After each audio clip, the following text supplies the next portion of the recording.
Hello genius बच्चों, हम क्या करें क्लास 10th के थर्ड चैप्टर का 3.1 का फर्स्ट क्वेश्चन सॉल्व कर रहे हैं। क्वेश्चन क्या दे रखा है, from the pair of linear equation in the flowing problem and find the their solution graphical. हमें क्या करना है, यहाँ पे एक लीनियर इक्वेशन फाइंड करना है, देन हमें क्या करना है, सॉल्यूशन फाइंड करना है उसका ग्राफिकली। तो चलो करते हैं। पहला क्वेश्चन क्या है, 10 students of class 10th took part in the mathematics quiz. If the number of girls is 4 more than number of boys, find the number of boys and girls who took part in this quiz. देखो पहले हमें पहली line को पढ़ो। पहली line में क्या लिखा है, 10 स्टूडेंट है, टोटल 10 स्टूडेंट है। देन दूसरी लाइन में क्या कह रहा है, if the number of girls, girls क्या है, गर्ल्स 4 ज़्यादा है किनसे, बॉयज़ से। अगर बॉयज़ की कुछ भी संख्या है तो उसमें गर्ल्स 4 ज़्यादा होनी चाहिए। ये सेकंड लाइन में कह रहा है। तो इसको जब हम सॉल्व करते हैं तो हम पहला देखते हो, पहली लाइन पढ़ के जो पहला इक्वेशन बनेगा हम उसको लिखते हैं। तो हम बोलते हैं यहाँ पर number of girls, number of girls क्या है मेरे पास, नंबर ऑफ गर्ल्स है मेरे पास, मैं बोलता हूँ x है, एंड नंबर ऑफ बॉयज़ मेरे पास y है। ठीक है, नंबर ऑफ गर्ल्स को मैंने x माना है, नंबर ऑफ बॉयज़ को y माना है। और पहला क्वेश्चन क्या कह रहा है, टोटल। अगर टोटल की बात करें तो 10 स्टूडेंट है। ये बात आप लोगों को समझ में आ गई। यहाँ पे पहले लाइन के पढ़ रहे हैं तो केस 1 क्या बनेगा मेरा, यदि मैं केस 1 की बात करूँ तो केस 1 क्या बन रहा है कि जब मैंने x plus y, girls plus boys लिया तो क्या आएंगे, टोटल 10 आएंगे। हमें लिख रखा है कि टोटल 10 होने चाहिए, भले ही आप ले लो x y तो 10 होंगे। ये बात हमें यहाँ से पता चल जाती है। तो मैंने यहाँ पे लिख दिया कि x plus y equal to में 10 है। ठीक है, तो अब यहाँ से क्या करूँगा मैं, x और y की वैल्यू निकाल लूँगा अज्यूम करके निकालना है ताकि हमें ईजी पड़ेगा। ठीक है, क्योंकि ग्राफिकली ये मेथड में सॉल्व भी करना है। तो देखो पहले मैं यहाँ से x और y की वैल्यू निकाल लेता हूँ। तो मैं बनाऊँगा सबसे पहले यहाँ पर अपना चार्ट पे मैंने अपनी वैल्यू लिख दी। यहाँ पे लिख दिया मैंने x, यहाँ पे लिख दिया y। अब देखो मैं क्या करता हूँ, यहाँ से x इज इक्वल टू में 10 माइनस वाई, ये मैंने क्या कर दिया, इस y को उस तरफ ले गया और यहाँ से मैंने ये इक्वेशन बना दिया।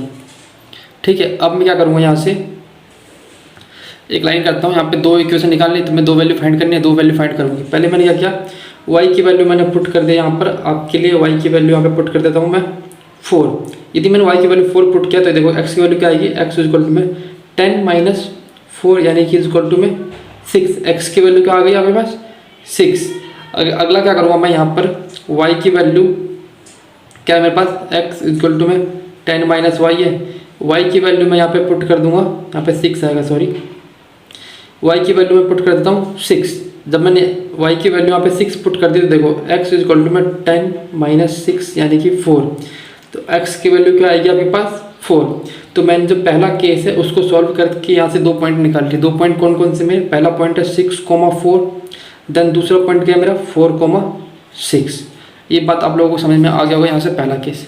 देन आगे पढ़ते हैं, if the number of girls is 4 more than number of boys. देखो मैं क्या करता हूँ, यहाँ से आप लोगों को केस 2 ईजी लैंग्वेज में समझाता हूँ बिल्कुल, ताकि आप लोगों को हार्ड ना हो। देखो सबसे पहले क्या करूँगे, लिखना केस 2। मैं क्या करता हूँ, x यानी girls is equal to boys कर देता हूँ। ये बात आप लोगों को नोट डाउन कर लेना, गर्ल्स इज इक्वल टू में बॉयज़ है। अब देखो दोनों इक्वल कब होंगे, हमें पता है जो गर्ल्स वो 4 ज़्यादा है, बॉयज़ कम है। अब मुझे दोनों को बैलेंस करना है। जब भी हम देखो कोई चीज़ नापते हैं तो क्या करते हैं, दोनों को इक्वल रखते हैं, तभी तो इक्वल होता है वो। बट अगर हम यहाँ पे बात करें तो यहाँ पे क्या है, हमारे पास गर्ल्स ज़्यादा है, गर्ल्स की संख्या 4 ज़्यादा है। तो मैं इन दोनों को इक्वल करने के लिए यहाँ पे 4 प्लस करना पड़ेगा मुझको, तभी दोनों बैलेंस होंगे।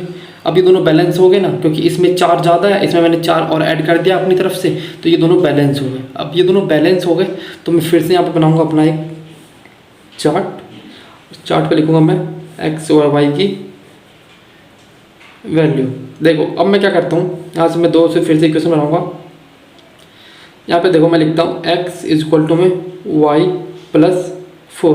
मैंने y की वैल्यू यहाँ पे 0 पुट कर दी। अगर मैंने y की वैल्यू 0 पुट कर तो 0 प्लस 4 इज इक्वल टू में 4, यानी x की वैल्यू क्या आएगी, 4।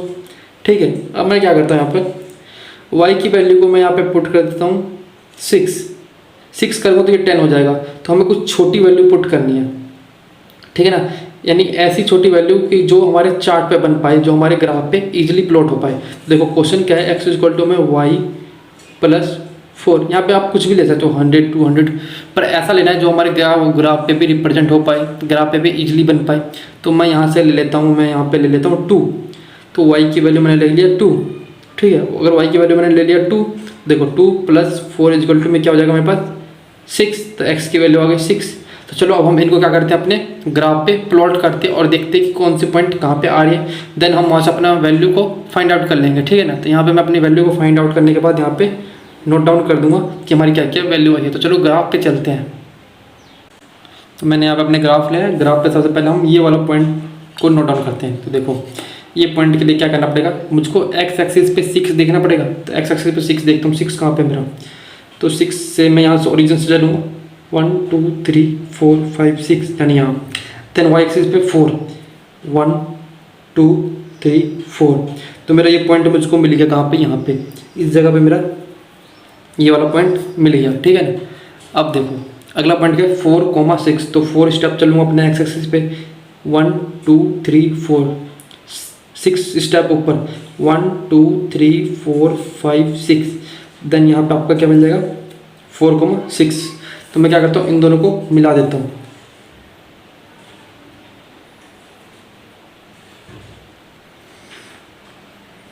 तो मैंने क्या कर दिया, इन दोनों को यहाँ पे मिला दिया, ठीक है ना। ये आगे तक जा सकता है पर हमारे पास ग्राफ इतना ही है, तो हम इसको यहीं पे लिखेंगे। और देन मैं यहाँ पे लिख देता हूँ ये पॉइंट क्या है मेरे पास, तो ये पॉइंट है मेरे पास 6,4 है, और ये क्या है 4,6 है। और ये किस लाइन के इक्वेशन है, तो ये मेरा इक्वेशन है x plus y is equal to में 10।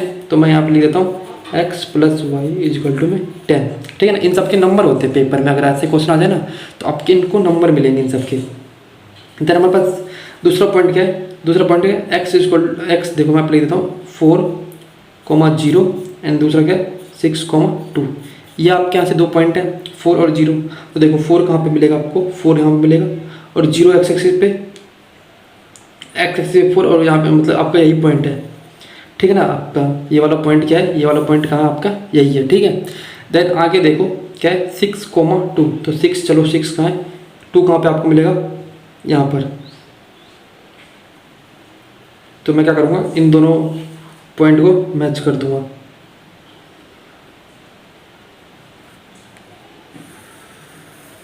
जब मैंने इन दोनों पॉइंटों को मैच कर दिया तो मैं यहाँ पर लिख देता हूँ कि क्या क्या मैंने मैच किया है। तो 4,0 है ये, और ये क्या मेरे पास, ये मेरे पास है 6,2, बट यहाँ पे ये इंटरसेक्ट कर रहे हैं। यदि मैं यहाँ पे इनको सर्कल करके लिख दूँ, इस जगह पे क्या हो रही है, इंटरसेक्ट हो रहे हैं। अब देखो यहाँ पे ये इंटरसेक्ट हो रहे हैं, तो ये कौन सा पॉइंट है, ये पॉइंट है 7,3, ये जो पॉइंट है 7,3। अब हमें क्या करना है, ये जो लाइन है कौन सी लाइन है, ये इस लाइन की इक्वेशन लिख देते हैं यहाँ पे, ये है x इजक्वल टू में y प्लस 4, 7,3। तो यहाँ से हमारी x की वैल्यू क्या आ गई, यहाँ से हमारी x की वैल्यू क्या आ गई, x क्या है हमारे पास, x है हमारे पास 7 और y क्या है हमारे पास 3। अब देख लो क्वेश्चन में x की वैल्यू क्या थी, नंबर ऑफ गर्ल्स कितनी हमारे पास 7, नंबर ऑफ बॉयज क्या है 3। क्या ये इक्वेशन को फॉलो कर रहे हैं, यहाँ पे देखो रखकर, यदि मैं यहाँ पे रखता हूँ y की वैल्यू 3, तो ये जगह 7 यानी x, यानी ये सूटेबल है, यानी जो हमारी नंबर ऑफ ये आ गया हमारे पास गर्ल्स, और ये हमारे पास आ गए बॉयज़, और बॉयज़ से 4 ज़्यादा आए गर्ल्स। तो ये आपका पहले क्वेश्चन का सॉल्यूशन है। देन अब हम चलते हैं अपने सेकंड क्वेश्चन पर। तो चलो बच्चों सेकंड क्वेश्चन को सॉल्व करते हैं। सेकंड क्वेश्चन में देखो क्या कह रहा है, 5 pencil and 7 pens together cost क्या है 50 rupees, where 7 pencil and 5 pens together cost 46 rupees, find the cost of 1 pencil and that 1 pen. अगर मैं आप लोगों को बोलूँ कि आप मार्केट जाओ और 2 रुपये की एक पेंसिल लेके आओ, तो आप लेके आ जाओगे 2 रुपये की। अगर मैं फिर बोलता हूँ आपको जाओ 4 पेंसिल लेके आओ, तो कॉस्ट क्या रहेगा, तो आप क्या करोगे, 1 पेंसिल जो आपको पड़ा था, एक पेंसिल 2 रुपये का पड़ा था, तो 4 पेंसिल को 2 से मल्टीप्लाई कर दोगे 8 रुपये। सेम वही कॉन्सेप्ट हमको यहाँ पे भी लगाना पड़ेगा एक लीनियर इक्वेशन बनाने के लिए, ठीक है। तो आप लोगों को समझ आ रहा है। देखो 5 पेंसिल एंड 7 पेन को जब एक साथ खरीदा गया, उनकी कॉस्ट नहीं दे रखी, बट हाँ टोटल कॉस्ट हमें 50 रुपये लगा, 50 रुपीज़ अगर कहे तो देखो मैं बोलता हूँ यहाँ पे क्या लिखूँगा, द कॉस्ट ऑफ पेंसिल क्या है मेरे पास x, the cost of pen क्या हो जाएगा मेरे पास y। मैंने कह दिया है कि कुछ रुपए लगे पेंसिल को खरीदने के लिए, कुछ रुपए लगे पेन को खरीदने के लिए, टोटल हमारे पास लगा 50 रुपीज़। देन दोबारा जब हमने पेंसिल ज़्यादा खरीद लिया और पेन कम खरीदा तो क्या लगा 46 रुपये लगा। हमने ये कॉन्सेप्ट यहाँ पर रख लिया। अब देखो यहाँ से भी हम 2 केस बनाते हैं। पहला केस जो हमारा फर्स्ट केस बनता है, केस नंबर 1 नंबर में क्या होता है कि मैं 5 पेंसिल लेता हूँ। मैंने 5 पेंसिल लिया है और अब मुझे पता नहीं है, तो मैं क्या करूँगा, मल्टीप्लाई बाय कॉस्ट क्या है एक पेंसिल का x, तो 5 पेंसिल कितना जाएगा 5 multiply by x plus 7 pen, 7 multiply by एक कॉस्ट का जो एक पेन का कॉस्ट क्या है y, तो मैंने y से मल्टीप्लाई कर दिया, टोटल कितना पड़ेगा 50। ये बात आप लोगों को समझ में आ गया इजी लैंग्वेज में एकदम बिल्कुल आसान से। तो ये क्या हो जाएगा मेरा 5x plus 7y is equal to में 50। तो यहाँ से मैंने अपना एक इक्वेशन बना लिया जिसको मैं सॉल्व करूँगा। ठीक है, तो पहले मैं इसको सॉल्व कर लेता हूँ, यहाँ से एक्स वाई की वैल्यू फाइंड आउट कर लेता हूँ। देन हम आगे 7 पेंसिल एंड 5 पेन्स के भी क्वेश्चन को सॉल्व करेंगे। ठीक है, तो मैं क्या करता हूँ यहाँ से x की वैल्यू फाइंड आउट कर लेता हूँ। तो x की वैल्यू फाइंड आउट करने के लिए देखो x यहीं रहेगा इज इक्वल टू में 50 माइनस ये प्लस कर जाके 7y, ये 5 है, मल्टीप्लाई में नीचे आ जाएगा डिवाइड में। तो यहाँ से मैंने ये इक्वेशन बना लिया। अब मैं यहाँ पे अपने x एंड y की वैल्यू फाइंड आउट करूँगा कि क्या आती है। ठीक है ना, तो ऊपर लिखूँगा x, नीचे लिखूँगा y। ठीक है, तो मैं सबसे पहले क्या करता हूँ, y की जगह पे 5 पुट करके देखता हूँ। अगर मैंने y की जगह 5 पुट किया तो देखो क्या होगा, y की जगह मैंने क्या पुट कर दिया 5 पुट कर दिया। तो देखो 50 माइनस 7 यहाँ पे 5 पुट कर दिया अपॉन में 5, तो इक्वल टू में क्या हो जाएगा 50 माइनस 35 अपॉन में 5 इक्वल टू में 15 अपॉन में 5 कट के 3। तो मेरी x की वैल्यू क्या आएगी, x की वैल्यू क्या आएगी मेरी 3। ठीक है ना, उसके बाद क्या करता हूँ मैं यहाँ पे पुट कर देता हूँ 2, y की जगह क्या करूँगा पुट 2, क्योंकि मुझे 2 वैल्यू फाइंड आउट करनी है, तभी मैं एक स्ट्रेट लाइन ग्राफ बना पाऊँगा। तो मैं क्या करता हूँ यहाँ पर दोबारा क्वेश्चन सॉल्व करता हूँ। 15 माइनस 7 y की जगह मैंने पुट कर दिया यहाँ पर 2 अपॉन में 5 इज इक्वल टू में क्या हो जाएगा ये 50 माइनस 14, 7 टू 14 अपॉन में 5 इज इक्वल टू में जब यहाँ माइनस करूँगा तो क्या आएगा 36 अपॉन में 5। और जब मैं इसको कट करूँगा तो कट करने के बाद मेरी वैल्यू क्या आएगी 7.2। तो मैंने यहाँ पे वैल्यू क्या रखा था y की वैल्यू 2, x की वैल्यू क्या आई मेरे पास 7.2। तो मैंने केस 1 को सॉल्व कर लिया। ठीक है, तो आप लोगों को केस 1 यहाँ पे समझ में आ गया। यहाँ से मैंने वैल्यू क्या क्या फाइंड आउट करी है 3,5, दूसरी वैल्यू क्या है मेरे पास 7.2, ये 2 वैल्यू यहाँ से मैंने फाइंड आउट करी है। देन हम आगे क्वेश्चन को पढ़ते हैं। आगे क्वेश्चन क्या कह रहा है 7 पेंसिल। तो चलो आगे सॉल्व करते हैं। यहाँ से यहाँ पे लिखता हूँ मैं केस 2, 7 पेंसिल यानी कि 7 मल्टीप्लाई बाय क्या होगा, एक पेंसिल का कॉस्ट कितना था x प्लस 5 पेन, 5 पेन की बात कर रहा है, एक पेन की कॉस्ट मैंने y मानी थी, तो 5 मल्टीप्लाई बाय y कितने का पड़ गया 46 का। तो देन यहाँ से क्या इक्वेशन बनेगा मेरा 7x plus 5y is equal to में 46, ये मेरा इक्वेशन बन गया। यहाँ से मैं अपनी x की वैल्यू को फाइंड आउट कर लेता हूँ। तो x की वैल्यू क्या जाएगी x इज इक्वल टू में 46 माइनस 5y अपॉन में 7, मल्टीप्लाई में था डिवाइड में आ गया, ये प्लस का था उधर जाके माइनस हो गया। अब मैं यहाँ पे क्या करूँगा, फिर से मैं अपना एक चार्ट बनाऊंगा जिसमें मेरे को वैल्यू फाइंड आउट करके लिखनी पड़ेगी x एंड y की। तो मैं यहाँ पे लिख लेता हूँ, यहाँ पे लिखता हूँ x, यहाँ पे लिखता हूँ y। अब खुद सोचो, आपको कुछ ऐसी वैल्यू रखनी है जो आप ग्राफ पे प्लॉट कर पाओ। ठीक है ना, जिसको आप ग्राफ पे इजीली प्लॉट कर पाओ, तो कुछ ऐसी वैल्यू रखनी पड़ेगी आपको। तो मैं क्या करता हूँ y को 0 रख देता हूँ पहले, y को 0 रख देता हूँ, तो यहाँ पे मैंने 0 रखा, क्या होगा x इक्वल टू में 46 माइनस 5 0, मैंने y की जगह क्या रख दिया यहाँ पे 0 पुट कर देता हूँ अपॉन में 7, ठीक है। इक्वल टू में क्या होगा, ये तो पूरा 0 हो गया, यानी कि 46 अपॉन में 7, जब मैं इसको कट करूँगा तो 42 होता है, 6 7 6 42, यानी कि 6.5 देन 7, तो x की वैल्यू क्या आ गया हमारे पास 6.57, ठीक है। यहाँ तक आपको क्वेश्चन समझ में आ गया। देन क्या करना है, y की वैल्यू हमें एक और निकालनी पड़ेगी, तो y की वैल्यू मैं रख देता हूँ यहाँ पे 5, तो क्या हो जाएगा, मैंने y की वैल्यू रख दिया यहाँ पे 5, y की वैल्यू मैंने जब 5 रखा तो देखो क्या होता है, x इज इक्वल टू में 46 माइनस 5 अपॉन में 7, यानी कि 46 माइनस 25 अपॉन में 7। यहाँ तक आप लोगों को समझ में आ गया होगा। देन जब मैं इसको कट करूँगा, यहाँ पे आएगा मेरे पास 21 अपॉन में 7 3 टाइम्स, तो मेरी अगर जब मैंने यहाँ पर रखा था y की वैल्यू 5, तो ये आई मेरी 3। आप लोगों को ये समझ में आइए कॉन्सेप्ट। यहाँ से मेरे 2 पॉइंट क्या क्या हैं, मैं यहाँ पर लिखता हूँ अपने दोनों पॉइंट को। यहाँ से मेरे पास पॉइंट आया है 6,5 7, मतलब 6.5 के समथिंग आया, और y की वैल्यू 0। देन दूसरी पॉइंट क्या है 3,5। तो हमने ये 2 पॉइंट यहाँ से निकाले केस 2 से, केस 1 से। अब इनको क्या ग्राफ पे प्लॉट करते हैं, जहाँ पे भी हमारा ग्राफ इंटरसेक्ट हो जाएगा, यानी वो मेरी cost of pencil and cost of pen होगा। तो चलो हम ग्राफ पे इनको सॉल्व करते हैं अब। तो हमने यहाँ पे ग्राफ लिया है, ग्राफ पे देखो पहले केस 1 के जो पॉइंट है उनको नोट डाउन करते हैं। केस 1 में क्या क्या है 3 और 5, यानी x एक्सिस पे 3 y एक्सिस पे 5। तो x एक्सिस हमारा ये होता है, x एक्सिस पे 3 देखो ये रहा, और 5 देखेंगे तो हमारा 5 मिलेगा यहाँ पर, हम ऊपर जाके 5, यानी यहाँ से x से 3 एंड y पे 5, हमारा ये वाला पॉइंट है।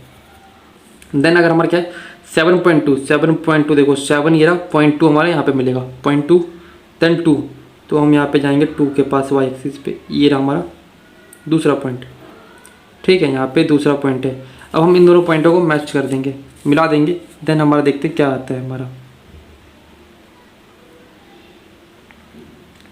इन पॉइंटों को हम क्या करेंगे, मिला देंगे एकदम परफेक्टली।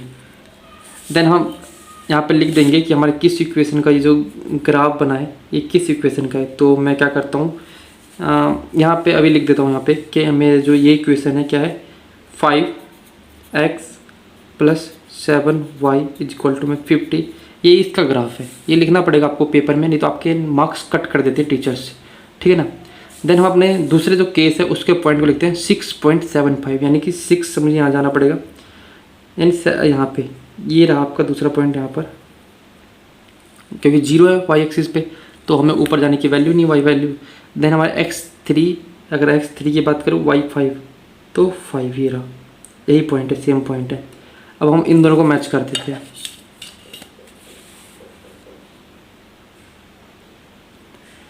इन दोनों को मैंने क्या कर दिया, कट कर दिया। देन अब मैं इन पॉइंट की वैल्यू लिख देता हूँ। यहाँ पे क्या है मेरा, ये वाला पॉइंट क्या था, तो 7.22 ये पॉइंट था। ये पॉइंट क्या है मेरा, ये वाला पॉइंट 6.5 एंड 0। ये जो पॉइंट है ना, ये पॉइंट हमारा मेन है, क्योंकि यहाँ पे हमारी वैल्यू इंटरसेक्ट हो रही है। तो ये पॉइंट क्या है मेरा 3,5, ठीक है। इसको सर्कल कर दो, ठीक है, इसको सर्कल कर देंगे, क्योंकि हमने निकाल लिया जो हमें निकालना था।